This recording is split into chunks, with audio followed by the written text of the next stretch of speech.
ব্রিডেন street JoJo খুব ভালো মতোই চেনে, কিন্তু এই অন্ধগলির নাম ও আগে কখনো শোনেনি। তাই বাস থেকে নেমে একটা পান সিগারেটের দোকানে গিয়ে জোজো জিজ্ঞেস করে, আচ্ছা দাদা, অন্ধগলিটা ঠিক কোথায়?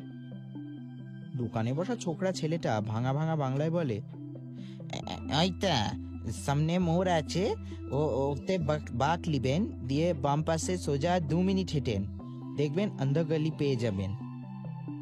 জোজো মৃদু হেসে থ্যাংক ইউ বলে এগোতে যাচ্ছিল, কিন্তু ওই ছেলেটা আবার বলে ওঠে, কি ব্যাপার বলেন তো, আজ দেখলাম কিছুক্ষণ আগে পুলিশ গেল ওদিকে, কিছু হয়েছে নাকি? জোজো কথার উত্তর দেয় না, এমন ভান করে দোকান থেকে বেরিয়ে এলো যেন কথাটা শুনতেই পাইনি।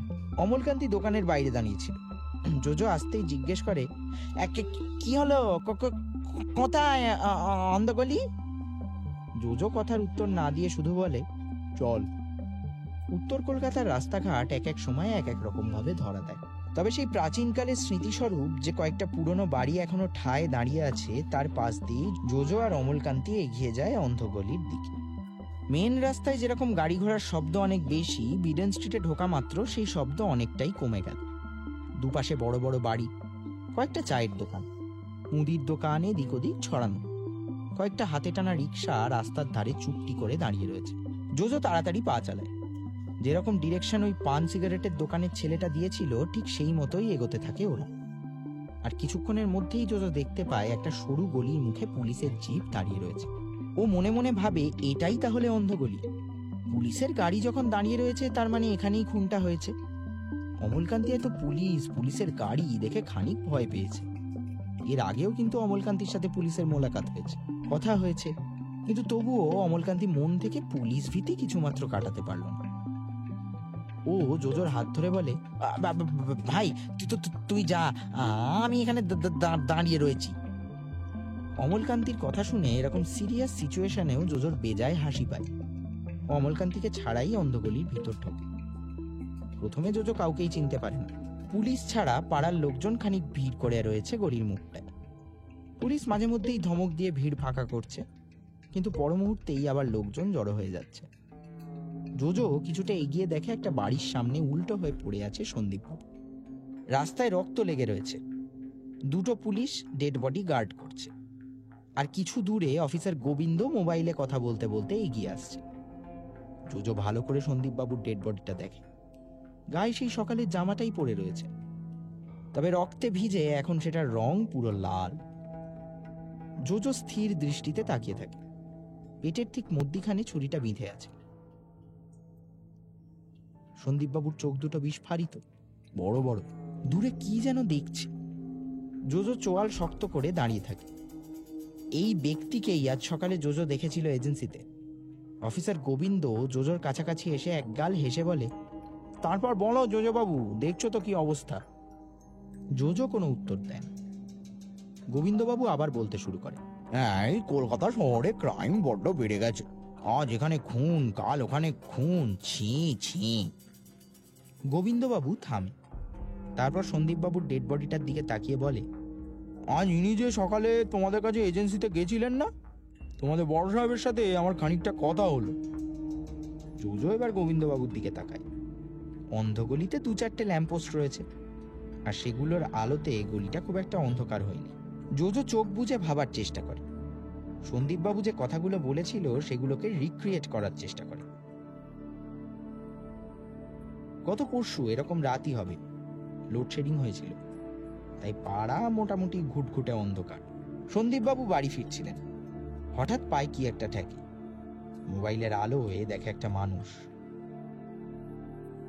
পিঠ উল্টে রাস্তায় পড়ে আছে, আর পিঠের উপর বিঁধে রয়েছে একটা ছুরি।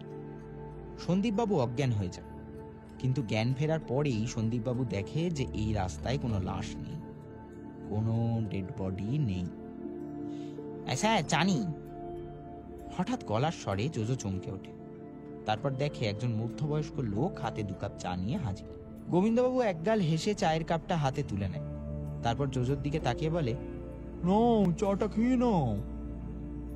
জোজো ওই লোকটার হাত থেকে চায়ের কাপটা নিয়ে নেয়, তারপর মৃদু হাসে। লোকটাও হে হে করে হেসে জোজোর উদ্দেশ্যে প্রশ্ন করে, আপনি কি গোয়েন্দা, মানে গল্প সিনেমার মতো?